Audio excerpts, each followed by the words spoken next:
अस्सलाम वालेकुम।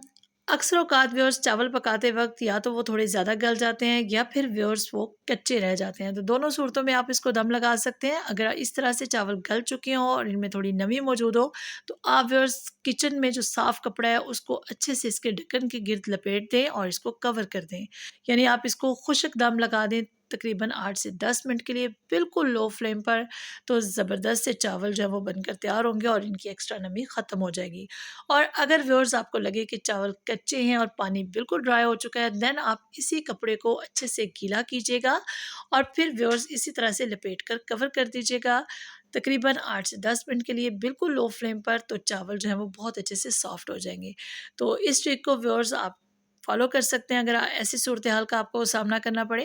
चैनल पर पहली बार आए हैं तो सब्सक्राइब कर लीजिएगा और इस ज़बरदस्त ट्रिक को फॉलो कीजिएगा। अल्लाह हाफिज़।